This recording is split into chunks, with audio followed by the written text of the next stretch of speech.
장마철 기록적인 집중호우로 전국에서 피해가 이어졌습니다. 윤석열 대통령은 호우 피해 상황을 점검하고 추가 피해 방지를 위한 총력 대응을 주문했는데요.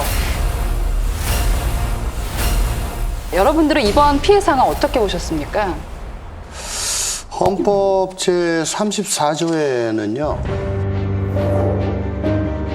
국가는 재해를 예방하고 그 위험으로부터 국민을 보호하기 위해 노력해야 한다.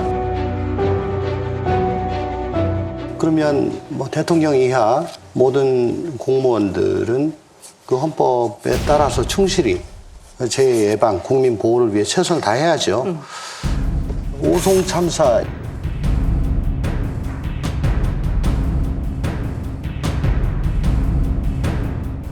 예천 산사태가 벌어졌던 날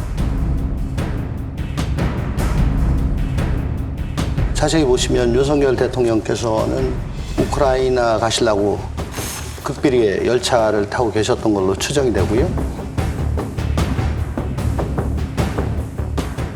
이상민 행안부 장관은 지금 직무 정지로 계셨죠.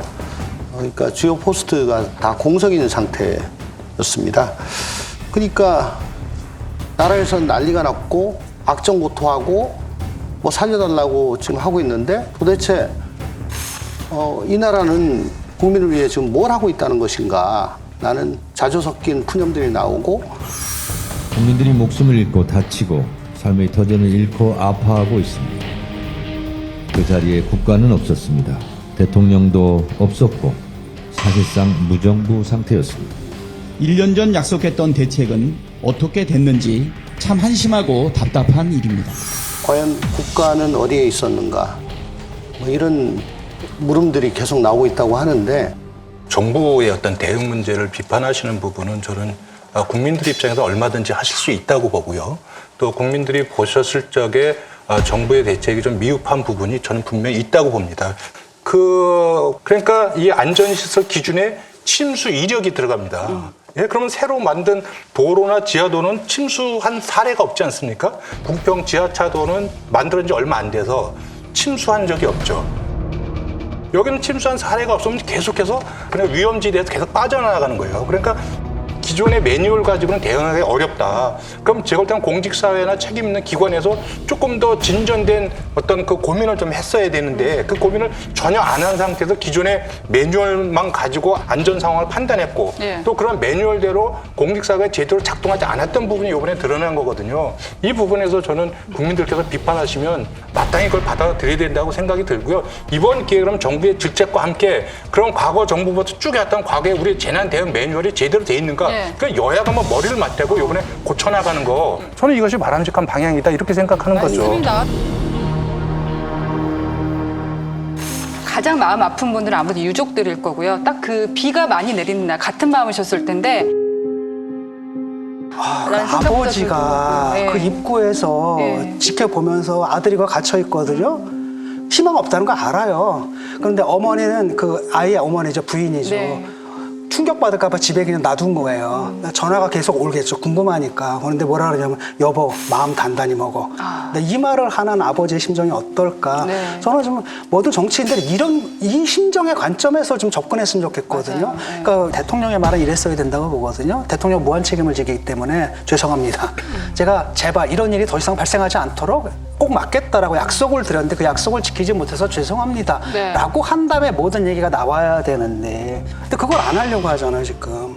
그 대통령이 책임을 진다, 사과한다 그래서 국민들이 정말 그래, 사과가 너 때문이야, 너 때문이야 이러는 거 아니거든요. 우리가 생명과 건강을 맡고 있는 그 사람이 얼마나 믿음직한가 이걸 보는데 와가지고 이권 카르텔을 뭐 잡겠습니다 또 이러니까 이게 뭐지? 이런 생각이 드는 거죠. 그러니까 대통령도 참 거기서 좀 문제가 있지만 또 김의겸 의원 같은 경우에 윤석열 대통령이 러시아에 가서 한 행동과 말은 우리 조국과 민족의 운명을 궁평 지하 차도로 밀어넣는 것과 마찬가지라고 생각합니다. 윤석열 대통령의 폭주 제발 멈춰주시기 바랍니다.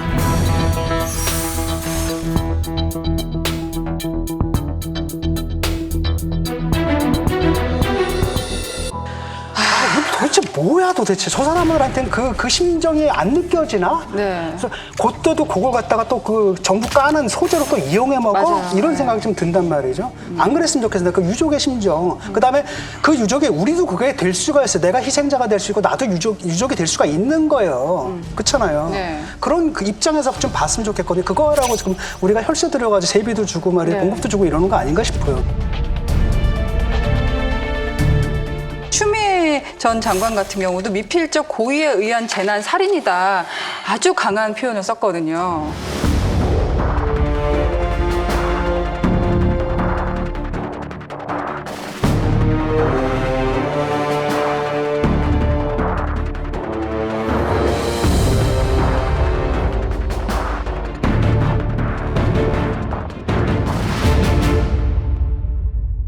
어쨌든 그 두 분의 어떤 그 실언인지 망언인지 사실 그래서 저는 이제 그 두 분에 대해서는 저는 어느 정도 저는 국민의 평가가 있다고 봅니다. 그렇기 때문에 사실 이런 어떤 재난이나 이런 부분에 대해서 국가와 정치가 책임지고 그것을 선제적으로 막아내는 노력과 함께 어떤 원치 않는 재난이 발생했을 적에 정치나 국가는 어떤 자세, 어떤 마음으로 거기에 접근해야 되는가. 네. 이런 부분에서 저는 진 교수님 말씀에 전적으로 동의하고요. 정부, 여당, 정부의 책임을 묻는 것은 저는 야당의 입장에서 또 국민의 입장에서 충분히 있을 수 있다고 보지만 이것을 자기 정쟁에, 네. 자기 정치 세력의 어떤 정치적 사익을 위해서 쓰는 이 부분도 저는 같이 바로잡아야 된다. 이런 말씀에 저는 아주 전적으로 동의합니다. 근데 뭐 개인의 문제도 분명히 있지만 저는 우리 정치가 지금 굉장히 병들어 있다는 생각이 드는 게 그 두 분, 그다음에 지난번 이태원 참사 때도 바로 다음 날 이게 대통령실 옮겨서 이거 생긴 거라고. 그러니까 완전히 정쟁의 소재로 이렇게 삼아가는 참사를, 것이 그게 강성 지지자한테만 어떻게든 내가 어필이 되면 된다라는 식의 지금 정치 문화가 형성돼 있어요. 네. 그게 이제 더 이상 그 제어가 안 되는 상황에서는 저는 당에서 매뉴얼을 좀 내려버려야 된다고 봐요. 예를 들면 참사는 절대로 참사에 빗대서 아무 얘기도 하지 마라. 이런 네. 거는 좀 양 당에서 좀 그 정치인들한테 이런 건 정말 금지다. 당 차원에서 금지다. 뭐 이런 매뉴얼이라도 좀 내려보내야 되는 거 아닌가. 여러분, 여기를 눌러서 구독을 해주시면 강적들 컨텐츠를 빠르게 만나보실 수가 있습니다. 알람 설정도 잊지 말아주세요.